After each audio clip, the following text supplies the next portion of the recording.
The chains were heavy on his wrists. Commander Jack Harmon could feel the cold metal cutting into his skin as two alien guards dragged him through the long stone hallway. His uniform was torn in several places, and dried blood covered the left side of his face from a wound above his eye. But his eyes were open, watching everything, missing nothing. The Kethvari guards were tall, nearly 8 feet, with silver skin that seemed to glow faintly in the dim light. Their faces were sharp and angular, with 4 eyes arranged in a diamond pattern. They spoke to each other in their own language, laughing at something Jack could not understand. He did not need to understand their words. He knew they were laughing at him. 3 days ago, Jack had been the commander of the Earth Coalition vessel Endurance. He had been sent on a diplomatic mission to the edge of Kethvari space, trying to open talks about the 200 human colonists who had been taken from the Kepler frontier. The Kethvari Empire had raided the small colony without warning, taking men, women, and children as prisoners. The Earth Coalition had demanded their return. The Kethvari had refused to even acknowledge the request. So, Jack had come to make them listen. The mission had gone wrong almost immediately. The Kethvari had no interest in talking. They had surrounded his shuttle, disabled its engines, and taken him and Lieutenant Kate Sullivan prisoner. The rest of his crew had managed to escape, but Jack and Kate had been brought to Vexorus Prime, the capital world of the Empire. Now, Jack was being taken somewhere new. The guards had pulled him from his cell an hour ago without explanation. They had walked through endless corridors, past hundreds of Kethvari soldiers and officials, who all stopped to stare at the small, strange creature in chains. Some of them pointed. Others laughed. A few looked at him with something like curiosity. Jack kept his head down and watched their feet. He counted steps. He memorized turns. Left, right, straight for 200 paces, left again. His mind was a map, drawing the layout of this place one step at a time. The guards stopped in front of a massive door made of dark metal. One of them pressed his palm against a panel on the wall, and the door slid open with a low hum. Bright light poured through, so bright that Jack had to squint after the darkness of the corridors. They pushed him forward, and he stumbled into an arena. The noise hit him like a wave. Thousands of voices, all screaming and cheering, filled the air from every direction. Jack looked up and saw rows upon rows of seats rising high into the sky, filled with Kethvari spectators. The arena floor was covered in fine sand, stained in places with colors that might have been blood. High above, 2 suns burned in a purple sky, casting harsh shadows across everything. Jack had seen places like this before. Not alien arenas, but the pictures in old history books from Earth. The Romans had built places like this thousands of years ago. They had called them Colosseums. They had used them to watch people fight and die for entertainment. Some things, it seemed, were the same everywhere in the universe. The guards unchained his wrists and pushed him toward the center of the arena. Jack walked slowly, his bare feet sinking slightly into the warm sand. He could feel the eyes of thousands watching him, judging him, waiting to see him die. A voice echoed across the arena, amplified by speakers hidden somewhere in the walls. It spoke first in the Kethvari language, then in broken but understandable English. Citizens of the Empire, today we present to you a rare entertainment. A creature from the primitive world called Earth, a human. The crowd roared with laughter and jeers. Jack stood still in the center of the arena, his face calm, his breathing steady. This human was captured, attempting to threaten our great empire. He came with demands. He came with foolish words about prisoners and rights. Today, he will learn what happens to those who challenge the Kethvari. Jack looked up toward the source of the voice. High above the arena floor, there was a special platform separate from the regular seats. It was decorated with gold and silver, and several figures stood upon it, watching him. In the center was a female Kethvari wearing a crown of black metal. Her silver skin was brighter than the others, almost white, and her 4 eyes were fixed directly on Jack. Princess Zillarinketh, third daughter of the High Emperor. Jack had read about her in the intelligence files before his mission.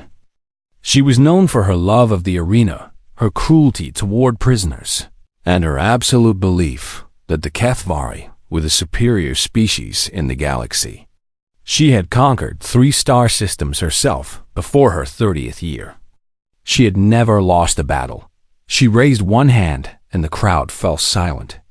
"You won't last a minute, human," she said, her voice carrying clearly across the arena. "But do try to make it entertaining for us." Jack looked at her for a long moment. He did not speak. He did not beg or threaten or make promises. He simply looked at her, and something in his calm expression made the princess's smile flicker for just a moment. Then she waved her hand, and a gate on the far side of the arena began to open. The creature that came through was the Tiga, largest HFY Jack had ever seen. He stood nearly 9 feet tall, with muscles that looked like they had been carved from stone. His silver skin was covered in scars, hundreds of them, each one a mark of a previous victory. He carried a weapon in his right hand, a blade that glowed with blue plasma energy. The heat from it made the air shimmer even from 50 feet away. "Vorath," the announcer's voice boomed. "Champion of Vexorus, undefeated in 400 battles. He has killed warriors from 17 different species. Today, he adds a human to his collection." Vorath walked toward Jack with slow, confident steps. He was in no hurry. Why would he be? This fight, in his mind, was already over. He had killed creatures twice his own size. This small, soft human would be dead before the crowd could finish cheering. Jack looked around the arena. Near the gate where he had entered, there was a rack of weapons. Training weapons, mostly. Wooden swords, metal rods, blunt instruments meant to give prisoners the illusion of a chance. He walked toward the rack, aware that Vorath was watching him with amusement. Jack picked up a metal rod about 3 feet long. It was simple, unsharpened, with no special features. The crowd laughed again. Even Vorath seemed to chuckle, a deep rumbling sound in his chest. The princess leaned forward in her seat, eager to watch the show. Jack turned to face Vorath. He held the rod loosely in his right hand, his stance relaxed, his weight balanced evenly on both feet. To the HFY, he looked like a man who had already given up, who was simply waiting to die. But Jack was not waiting for anything. He was remembering. He remembered the Mars colony uprising, where he had fought for 6 days without sleep against rebels who outnumbered his unit 10 to 1. He remembered the border wars, where he had led a squad of 12 against an enemy force of 301. He remembered Glacius 7, the frozen prison moon where he had been the only prisoner in history to escape alive. Humans were not the strongest species in the galaxy. They were not the fastest or the largest or the most advanced. But they had something that the HFY had never understood. Something that no species born on a paradise world could ever truly know. They had been forged by struggle. On Earth, everything had tried to kill them. The weather, the animals, the diseases, even the very ground they walked on. And yet, against all odds, they had survived. They had adapted. They had grown stronger. Every human alive was the descendant of 1,000 generations of survivors. And Jack Harmon was about to show the HFY exactly what that meant. A horn sounded, deep and loud, signaling the start of the fight. Vorath raised his plasma blade and charged, and Jack smiled. Vorath moved faster than any creature his size should have been able to move. His plasma blade cut through the air in a wide arc, aimed directly at Jack's head. The heat from the weapon was so intense that Jack could feel it burning his skin from 3 feet away. If that blade touched him, he would be cut in half before he even felt the pain. Jack was not there when the blade arrived. he had already moved, dropping low and sliding across the sand to Voreth's left side. The movement was smooth and practiced, the kind of motion that only came from years of training and countless real fights. Jack's body knew what to do before his mind had even finished processing the attack. The crowd gasped. The sound rose up from thousands of throats at once, a wave of surprise that echoed through the arena. No one had ever dodged Voreth's opening strike. No one had ever been fast enough. Voreth spun around, his four eyes wide with confusion. The human was behind him now, still holding that simple metal rod, still looking calm. Voreth roared with anger and swung again, a horizontal slash that would have cut any normal opponent in half at the waist. Jack jumped. He tucked his legs up tight against his chest and rolled his body through the air, passing just inches above the glowing blade. He felt the heat against his back, so hot that it singed the fabric of his torn uniform. But he cleared the blade and landed on his feet, already moving again. Before Voreth could recover, Jack struck. The metal rod whipped through the air and cracked against the back of Voreth's right knee. The joint was armored with thick muscle and dense bone, but Jack had spent 3 days in his cell watching the HFY guards. He had studied how they moved, how they walked, where they put their weight. He knew exactly where to hit. Voreth stumbled. He did not fall, but for one brief moment, he lost his balance. That was enough. Jack rolled away, putting distance between himself and the giant, resetting his position in the center of the arena. The crowd had gone quiet. The laughter had stopped. Everyone was staring at the small human who had just made their undefeated champion look foolish in the royal box. Princess Zilliran was no longer smiling. She gripped the arms of her throne with silver fingers, her 4 eyes fixed on the arena floor below. This was not what she had expected. This was not entertainment. This was something else entirely. Voreth turned to face Jack again. The confusion in his eyes had been replaced by rage. No prey had ever made him look weak. No opponent had ever made him stumble. He would not let this human embarrass him further. He attacked again, and this time he did not hold back.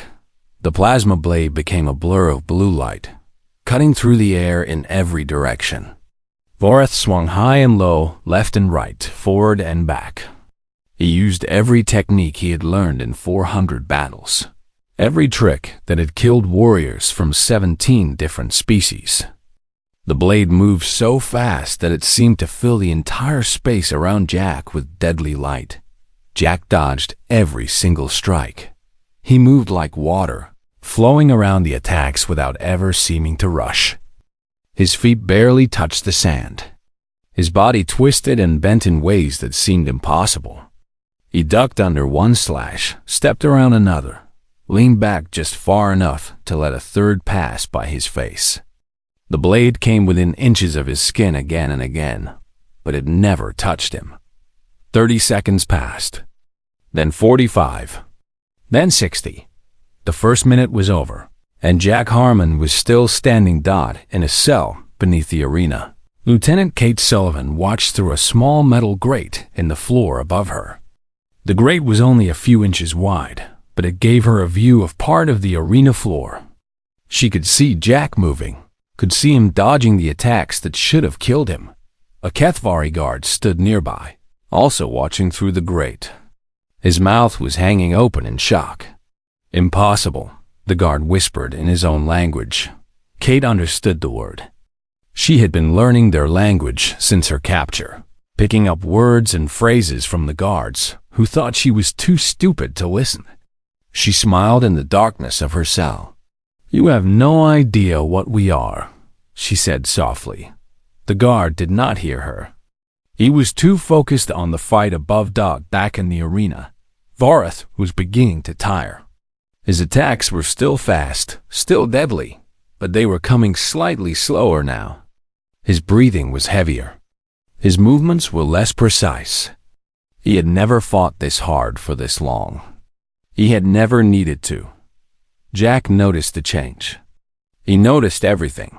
His eyes tracked every movement Varth made, every shift of weight, every small sign of fatigue. He had not attacked yet, not really. The strike to Varth's knee had been a test, nothing more. He had been waiting, watching, learning. Now he understood. The Kethvari were strong. They were fast. They were dangerous. But they had evolved on a paradise world, a place where food was plentiful and the climate was perfect. They had become warriors through conquest and expansion, not through survival. They had never needed to fight for their lives against a world that was trying to kill them. Humans were different. Earth had been trying to kill humans since the first one drew breath. The ice ages had frozen them. The deserts had burned them. The oceans had drowned them. The animals had hunted them. The diseases had ravaged them. And through it all, humans had survived. They had learned to endure pain that would break other species. They had learned to keep fighting long after their bodies should have given. But Varth was stronger than Jack. He was faster than Jack. He was bigger than Jack. But he had never learned what it meant to truly fight for survival. He had never been pushed to his absolute limit and forced to keep going anyway. Jack had been pushed there many times. And he had always come back. Varth swung again, a massive overhead strike meant to split Jack in two from head to toe. Jack stepped to the side and watched the blade bury itself in the sand. For just a moment, Varth was off balance. His weapon stuck in the ground. Jack struck. The metal rod cracked against Varth's wrist, hitting the exact spot where the bones were weakest. Varth screamed in pain, and his grip on the plasma blade loosened. Before he could recover, Jack struck again, this time hitting the nerve cluster on the inner side of Varth's elbow. The Kethvari-ass arm went limp, and the plasma blade fell from his fingers. The crowd screamed. Some of them were shouting in anger. Others were shouting in fear. No one was laughing anymore. Varth swung his other arm, a wild punch aimed at Jack's head. Jack ducked under it and struck the back of Varth's remaining knee. The giant stumbled forward, trying to keep his balance. Jack hit him again, this time in the lower back, right where the spine connected to the pelvis. Varth fell to his knees in the sand. For a moment, everything was silent. The entire arena seemed to hold its breath. The great champion of Vagarus, undefeated in 400 battles, was on his knees before a human. A small, soft, primitive human from a world that most Kethvari had never even heard of. Jack walked around to face Varth. The giant looked up at him with 4 eyes full of pain and confusion. He tried to speak, but the words would not come. Jack did not kill him. Instead, he turned away and looked up at the royal box. Princess Zillerin was standing now, her hands pressed against the railing of her platform. Her silver face had gone pale. Her 4 eyes were wide with something that might have been fear. Jack dropped the metal rod. It fell to the sand with a soft thud. Then he spoke. His voice was calm and clear, and it carried across the silent arena. I did not come here to fight your champion. I did not come here to die for your entertainment. I came here to deliver a message. He took a step toward the royal box. You have 200 of my people scattered across your empire. Men, women, and children taken from their homes. I want them back. All of them. The princess stared at him. For a long moment, she said nothing. Then she laughed, a high, nervous sound that did not match the expression on her face. You are one man, she said. Alone, surrounded by my entire army. You are in no position to make demands. Jack smiled. It was not a friendly smile. Am I alone? And somewhere high above Vexor's prime, something began to happen. The first sign was a tremor in the ground. It was small at first, barely noticeable, like a distant earthquake. But it grew stronger with each passing second. The sand in the arena began to vibrate. Small pebbles bounced and rolled across the floor. The spectators in the stands grabbed their seats and looked around in confusion. Then the sky changed dot above Vexorus Prime. Something appeared from nothing. One moment the purple sky was empty except for the twin suns. The next moment there was a ship. A massive ship, dark and angular, with weapons that glowed with barely contained power. It had not flown into view or emerged from behind a moon. It had simply appeared, as if it had been invisible all along. The Earth Coalition vessel Endurance had been reported destroyed 3 days ago. The HFY had received confirmation from their own scouts. The ship was gone, its crew killed or scattered, its mission a failure. The Endurance was very much alive. Behind it, 3 more ships decloaked. They were smaller than the Endurance, but just as deadly, their hulls covered in weapon ports that were already beginning to glow. The 4 ships hung in orbit above the planet like predators watching their prey. In the arena, every screen and holographic display flickered and changed. The face of a human man appeared on all of them at once. He had gray hair and tired eyes, but his voice was strong and clear. "This is Captain Daniel Price of the Earth Coalition vessel Endurance," he said. "We have disabled your orbital defense grid. We have targeting locks on your capital city, your military bases, and your Imperial Palace. Any attempt to harm Commander Harmon or Lieutenant Sullivan will be met with immediate and overwhelming response." The arena exploded into chaos. HFY soldiers poured onto the floor from every entrance, their weapons raised and ready. Generals and admirals shouted orders that no one seemed to hear. Spectators screamed and pushed toward the exits, trampling each other in their panic. The carefully ordered society of the HFY Empire had been thrown into complete disorder in a matter of seconds. Through it all, Jack stood perfectly still in the center of the arena. He watched the chaos around him with calm eyes, waiting for the one person who mattered to make her decision. Princess Zillerin had not moved from her platform. Her advisors were screaming at her, begging her to flee to a safe location, to call for reinforcements, to do something. But she ignored them all.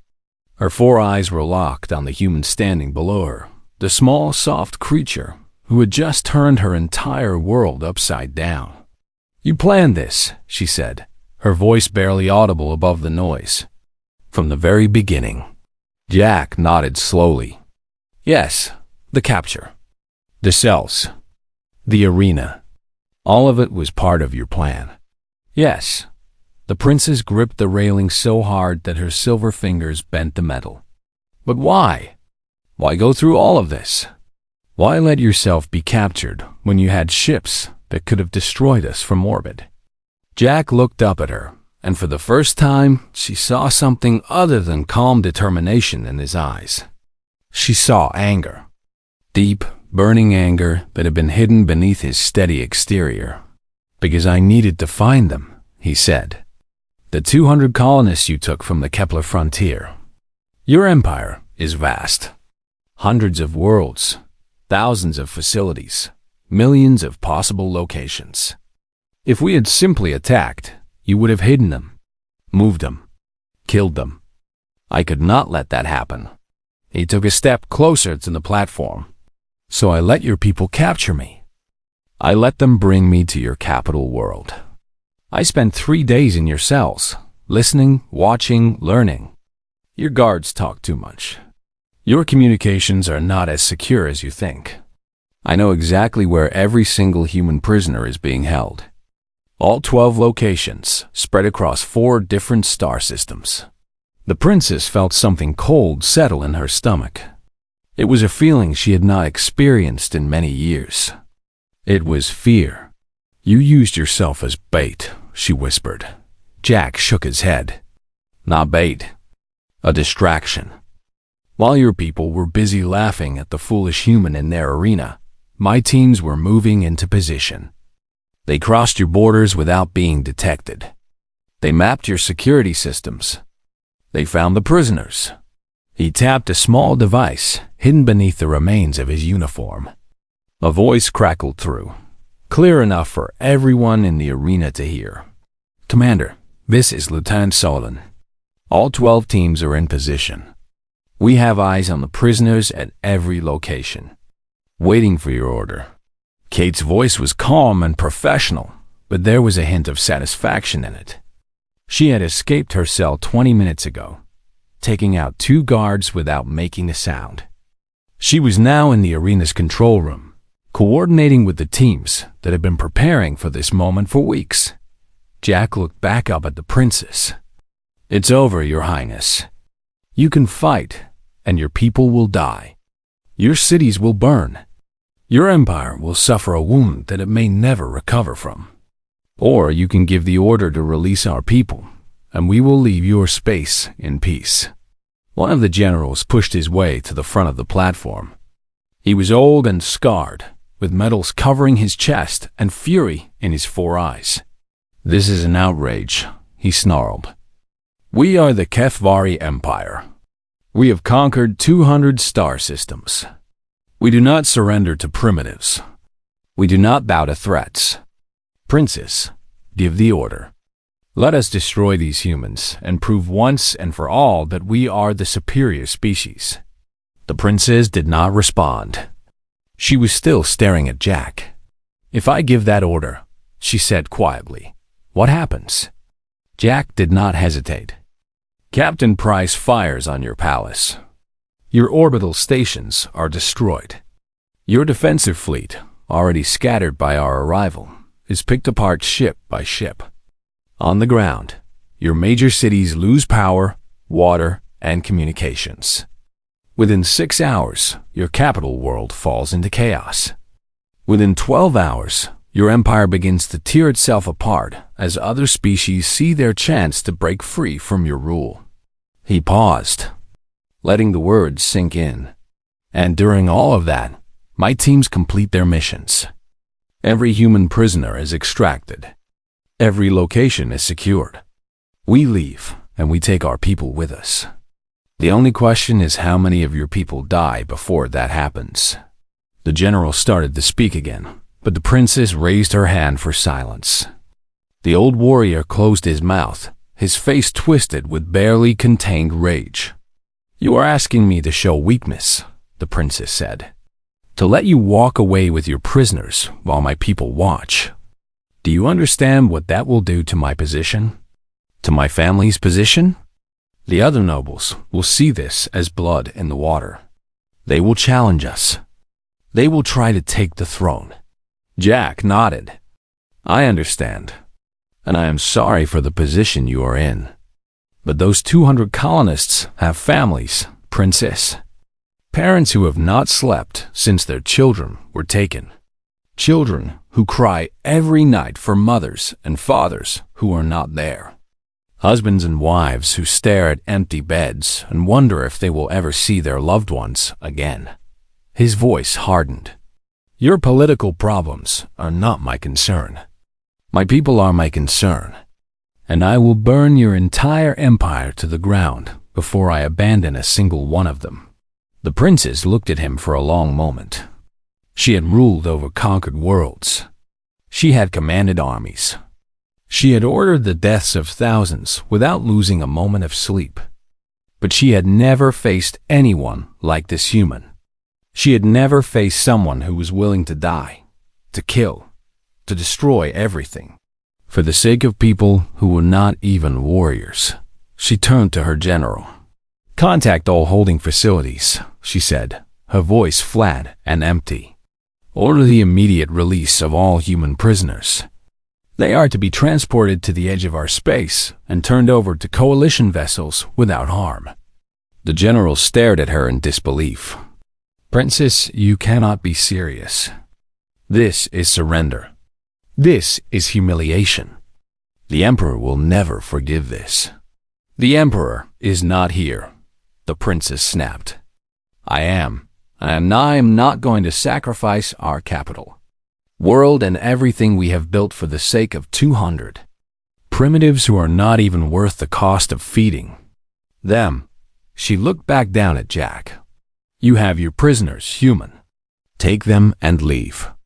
But know this, the HFY do not forget. We do not forgive. One day, we will find a way to make you pay for this humiliation. Jack met her gaze without flinching. I look forward to it. The next 6 hours were the longest of Princess Zilliran's life. She stood in the command center of the Imperial Palace, surrounded by holographic displays showing every holding facility in the Empire. 12 locations spread across 4 star systems, all of them receiving the same order. Release the human prisoners immediately. The responses came back one by one. Some commanders obeyed without question. Others argued, demanded confirmation, insisted that this must be a trick or a test.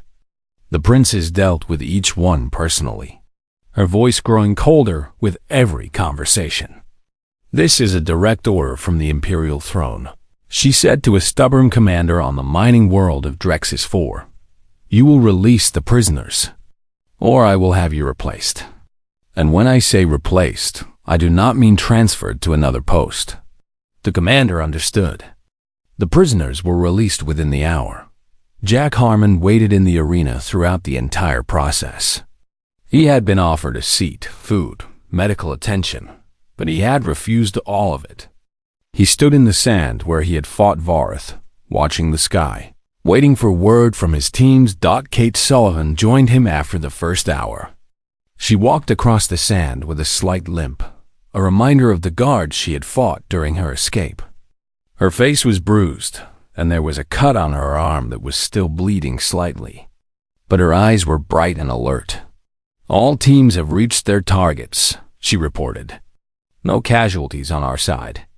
The HFY are cooperating, at least at most locations. We had some resistance on Drexus 4, but it was handled. Jack nodded. How many prisoners have we recovered so far? 87 confirmed. The rest should be freed within the next few hours. Kate paused, looking at Jack with something like concern. You should sit down, Commander. You've been standing for hours. You fought their champion. You need rest. Jack shook his head. I'll rest when everyone is safe. Kate did not argue. She had served with Jack for 5 years. She knew that nothing she could say would change his mind when it came to the safety of others above them. The Endurance held its position in orbit. Captain Daniel Price paced the bridge of his ship, his eyes fixed on the tactical display. The HFY fleet was scattered but not destroyed. If they chose to fight, things could still go very wrong very quickly. His communications officer, a young woman named Lisa Monroe, looked up from her station. Captain, we're receiving a transmission from the surface. It's the princess. Price stopped pacing. Put her through. The holographic display in the center of the bridge flickered, and the image of Princess Zilliran appeared. She looked tired, older somehow than she had just a few hours ago. The arrogance that had marked her voice when she addressed Jack in the arena was gone. Captain Price, she said, the last of your prisoners have been released. They are being transported to the edge of our space as we speak. Your shuttles may retrieve them at the following coordinates. A string of numbers appeared on the display. Price studied them carefully. If this is a trap, Princess, your planet will pay the price. It is not a trap, she said flatly. I want you gone. I want this nightmare to be over. Take your people and leave before my father learns what has happened here. His response will not be as measured as mine. Price almost laughed. Measured. The princess had nearly sent her champion to kill Jack in single combat for her entertainment. But he understood what she meant. Compared to what the High Emperor might do, her response had been restrained. We will verify that all prisoners are accounted for, Price said. Once we have confirmation, we will withdraw from your space. But understand this. If we find that any human has been harmed, if even one person is missing, we will be back. And next time, we won't be looking for a peaceful resolution. The princess's 4 eyes narrowed. Is that a threat, Captain? It's a promise. The transmission ended. On the surface, the last of the prisoners were being loaded onto transport ships. Most of them were colonists from the Kepler frontier, ordinary people who had been living ordinary lives before the Kethvari raiders arrived. Farmers, teachers, engineers, children. They had spent months in Kethvari cells, not knowing if they would ever see their homes again. Now they were free. A young woman named Emma Carter was among the last group to be released. She was 23 years old, a botanist who had been studying the native plant life on Kepler when the raid happened. She had watched her parents be taken aboard a different ship and had not seen them since dawn as she walked toward the transport shuttle. A Kethvari guard stepped in front of her. He was tall, even for his species, and his four eyes looked down at her with something that might have been curiosity. "You are small," he said in broken English. "Weak. How did your kind defeat Varth?" Emma looked up at him. She was shaking with exhaustion, hunger, and the fading adrenaline of her captivity. But she met his gaze without flinching. "We're not weak," she said. "We're survivors. There's a difference." She walked past him, boarded the shuttle. 4 hours later, the last shuttle docked with the Endurance. Captain Price stood in the landing bay, watching as the rescued colonists filed off the transport. Many of them were crying. Some were laughing. A few simply stood in place, unable to believe that they were finally safe. Jack was there too, still wearing his torn and bloody uniform. He had refused to change until the mission was complete. Now, finally, it was over. A man in his 60s approached Jack. He had gray hair and kind eyes, and he was supporting a woman of similar age who was leaning on his arm. They were Emma Carter's parents, finally reunited with their daughter. "Commander Harmon," the man said, his voice thick with emotion. "My wife and I, we thought we would die in those cells. We thought we would never see our daughter again. But you came for us. You risked everything to bring us home." Jack looked at him, and for the first time in days, some of the tension left his shoulders. "That's what we do," he said simply. "We don't leave anyone behind." The man tried to say something else, but the words would not come. Instead, he simply reached out and gripped Jack's hand, holding it tightly for a long moment. No more words were needed, as the colonists were led to the medical bay for treatment and evaluation. Kate walked over to stand beside Jack. She watched the rescued prisoners filing past, their faces filled with relief and gratitude. "We did it," she said quietly. "All 200 accounted for. No casualties on our side. Not a single person left behind." Jack nodded. "We did it." Kate looked at him carefully. She had known Jack for years, had fought beside him in battles that should have killed them both. She had seen him at his best and his worst. And right now, she saw something in his eyes that she had not seen in a long time. "You're thinking about what comes next," she said. It was not a question. Jack turned to look out the viewport, where the distant lights of Vexorus Prime were slowly shrinking as the Endurance moved away. "The princes made a threat," he said. "The Kethvari don't forget. They don't forgive. This isn't over." Kate nodded. "I know, but that's a problem for tomorrow. For now, we won. We brought everyone home. That has to mean something." Jack was silent for a long moment. Then, slowly, he nodded. "It means everything." He finally allowed himself to feel the exhaustion that had been building for days. His body ached. His wounds needed attention.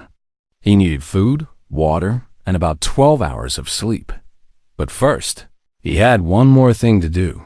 He walked to the bridge and found Captain Price still standing at the command station. "Captain," Jack said, "set course for the Kepler frontier. It's time to take these people home." Price smiled. "Already done, Commander. We'll be there in 3 days." Jack allowed himself a small smile in return. 3 days. After everything that had happened, 3 days felt like nothing at all. The Endurance arrived at the Kepler frontier on a bright morning, with the system's yellow sun casting long shadows across the colony's main settlement. Word had already spread that the prisoners were coming home. By the time the shuttles began their descent, nearly every colonist on the planet had gathered at the landing field. The first shuttle touched down and the doors opened. For a moment, no one moved. The people on the ground stared at the rescued colonists, and the colonists stared back. Months of fear, grief, and desperate hope hung in the air between them. Then a child broke free from the crowd. A boy, no more than 7 years old, ran across the field with tears streaming down his face. "Mommy!" he screamed. A woman emerged from the shuttle and fell to her knees just in time to catch him in her arms. She held him so tightly that it seemed she might never let go. The sound of her crying carried across the entire field. That was all it took. The dam broke, and suddenly everyone was moving. Families rushed forward to embrace their loved ones. Parents found children. Husbands found wives. Friends found friends. The landing field became a sea of tears and laughter and whispered words that had been waiting months to be spoken. Jack stood at the edge of the crowd, watching. Kate was beside him, and Captain Price had come down from the ship to witness the reunion as well. None of them spoke. There were no words that could add anything to what was already happening. Emma Carter found her parents in the crowd. The three of them held each other and cried, their bodies shaking with the force of their emotion. All the fear, all the uncertainty, all the dark nights wondering if they would ever see each other again, it all poured out in that single moment. A man approached Jack. He was the colony's elected leader, a weathered farmer named George Hudson, who had been organizing search efforts since the day the raid happened. "Commander Harmon," he said, his voice rough with emotion, "I don't know how to thank you. We sent messages to Earth, to the Coalition, to anyone who would listen. We begged for help, and you came. You actually came." Jack looked at him. "We were always going to come, Mr. Hudson. It just took us a while to figure out how." George shook his head in disbelief. "The report said your ship was destroyed. We thought you were dead. We thought everyone was dead." Jack smiled slightly. "The Kethvari thought so too. That was the point." He clapped George on the shoulder and walked away, leaving the colony leader standing in stunned silence. The celebrations continued for hours. Food was shared, stories were told, and the colonists slowly began to process everything that had happened. The rescued prisoners were taken to the medical center for evaluation, though most of them were in better condition than expected. The Kethvari had not treated them well, but they had not treated them as badly as they could have done as the sun began to set. Jack found himself alone on a hill overlooking the colony. The lights of the settlement glowed warmly in the fading light, and the sounds of celebration drifted up to him on the evening breeze. Kate found him there, as she always did. "The council is calling," she said, holding up a portable communicator. "They want a full report. They want to know everything that happened." Jack took the communicator, but did not activate it. He stared at it for a long moment, turning it over in his hands. "What do I tell them?" he asked quietly. "That I violated about a dozen protocols? That I took a coalition vessel into enemy space without authorization? That I started a confrontation that could have led to war?" Kate sat down beside him. "You tell them the truth. You tell them that 200 people are alive today because you did what needed to be done. You tell them that sometimes the rules matter less than the lives they're supposed to protect." Jack was silent. "And if they disagree?" he asked. Kate shrugged. "Then they disagree. You'll face whatever consequences come. But those people down there, they're going to sleep in their own beds tonight. They're going to hold their families. They're going to wake up tomorrow knowing they're safe. That matters more than any protocol." Jack looked at her for a long moment. Then, slowly, he smiled. "When did you become the wise one?" Kate grinned. "I've always been the wise one. You were just too busy being heroic to notice." They sat together in comfortable silence as the stars began to appear overhead. The night was clear and peaceful, a stark contrast to the chaos of the past few days far across the galaxy. On Vexorus Prime, Princess Zilliron stood alone in her private chambers. The celebrations that usually marked her arena victories had been cancelled. The halls of the palace were quiet, filled with the whispers of nobles and advisors who were already beginning to question her leadership. Her father, the High Emperor, had been informed of what happened. His response had been brief and cold: a summons to the imperial throne room in 7 days. The princess knew what that summons meant. She would be forced to explain herself. She would be forced to justify her decision to release the prisoners instead of fighting. And if her explanation was not satisfactory, she would be stripped of her title and exiled in disgrace.